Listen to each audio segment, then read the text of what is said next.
ವಿಪಕ್ಷಗಳು ಸರ್ಕಾರದ ವಿರುದ್ಧ ಇದೇ ಮದ್ದೂರು ಗಲಭೆ ವಿಚಾರ ಇಟ್ಕೊಂಡು ಮುಗಿ ಬೀಳುವಂತಹ ಪ್ರಯತ್ನಗಳಾಗ್ತಾ ಇದ್ರೆ ಸರ್ಕಾರ ಸುಮ್ಮನೆ ಕೂತಿದೆಯಾ? ಅಲ್ಲ, ಸರ್ಕಾರ ಪದೇ ಪದೇ ಹೇಳ್ತಾ ಇರೋದು ಡೋಂಟ್ ವರಿ, ನಾವು ನಿಮ್ ಜೊತೆಗಿದ್ದೀವಿ ಅಂತ. ಬಿಜೆಪಿ ನಾಯಕರಿಂದ ಮದ್ದೂರಿನಲ್ಲಿ ಒಂದ್ ಕಡೆ ಶಕ್ತಿ ಪ್ರದರ್ಶನ, ಹಿಂದೂಗಳ ಜೊತೆ ನಾವಿದ್ದೀವಿ ಅನ್ನುವಂತಹ ಸಂದೇಶವನ್ನ ಕೂಡ ರವಾನೆ ಮಾಡ್ತಿದ್ದಾರೆ.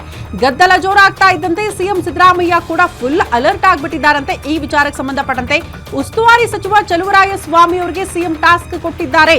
ಮದ್ದೂರು ಶಾಂತ ಆಗೋ ತನಕ ಬೆಂಗಳೂರಿಗೆ ಬರಲೇಬೇಡಿ, ಜಿಲ್ಲೆಯಲ್ಲೇ ಇರಬೇಕು, ಅಲ್ಲಿನ ಪರಿಸ್ಥಿತಿಯನ್ನ ಅವಲೋಕನ ಮಾಡಬೇಕು, ಪರಿಸ್ಥಿತಿಯನ್ನ ತಿಳಿಗೊಳಿಸಬೇಕು, ಇಲ್ಲಿ ಯಾವುದೇ ರೀತಿಯ ಪಕ್ಷಕ್ಕೆ ಡ್ಯಾಮೇಜ್ ಆಗಬಾರ್ದು, ಆ ರೀತಿಯಲ್ಲಿ ಕ್ರಮ ಕೈಗೊಳ್ಳಬೇಕು ಅಂತ ಸಿಎಂ ತಾಕೀತು ಮಾಡಿದ್ದಾರಂತೆ.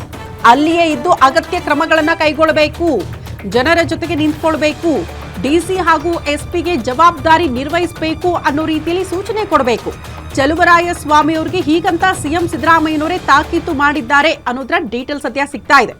ಹಾಗಾಗಿ ಜಿಲ್ಲಾ ಉಸ್ತುವಾರಿ ಸಚಿವ ಚಲುವರಾಯಸ್ವಾಮಿ ಅವರು ಜಿಲ್ಲೆಯಲ್ಲೇ ಇರಬೇಕು, ಪರಿಸ್ಥಿತಿಯನ್ನ ಅವಲೋಕನ ಮಾಡಬೇಕು, ಜನರ ಬೆನ್ನಿಗೆ ನಿಂತ್ಕೊಳ್ಬೇಕು, ಪರಿಸ್ಥಿತಿನ ಹತೋಟಿಗೆ ತರುವಲ್ಲಿ ಪ್ರತಿ ಕ್ಷಣ ಕೂಡ ನೀವೇ ಇರಬೇಕು, ಅಧಿಕಾರಿಗಳಿಗೆ ಎಲ್ಲಾ ರೀತಿಯಲ್ಲೂ ಕೂಡ ತಾಕೀತು ಮಾಡಿ ಅಂತ ಸಿಎಂ ಸಿದ್ದರಾಮಯ್ಯನವರೇ ಸೂಚನೆ ಕೊಟ್ಟಿದ್ದಾರಂತೆ. ಆ ಟಾಸ್ಕ್ ಅನ್ನ ಸಚಿವ ಚಲುವರಾಯಸ್ವಾಮಿ ಅವರು ಈಗ ಜಿಲ್ಲೆಯಲ್ಲೇ ಇದ್ಕೊಂಡು ನಿಭಾಯಿಸಲೇಬೇಕಾದಂತಹ ಅನಿವಾರ್ಯತೆ ಇದೆ. ಈಗ ಏನಾದರೂ ಈ ಪರಿಸ್ಥಿತಿಯನ್ನ ತಿಳಿಗೊಳಿಸುವಲ್ಲಿ ಕಾಂಗ್ರೆಸ್ ನಾಯಕರು ಒಂದು ಸ್ಟ್ಯಾಂಡ್ ತೆಗೆದುಕೊಳ್ಳದೆ ಹೋದರೆ ವಿಪಕ್ಷಗಳು ಇದೇ ವಿಚಾರವನ್ನ ಅಸ್ತ್ರ ಮಾಡಿಕೊಂಡು ಜನರ ಬಳಿ ಹೋಗುವುದು ಖಚಿತ. ಅದನ್ನ ಸಿಎಂ ಸಿದ್ದರಾಮಯ್ಯನವರು ಅರ್ಥ ಮಾಡ್ಕೊಂಡಿದ್ದಾರೆ.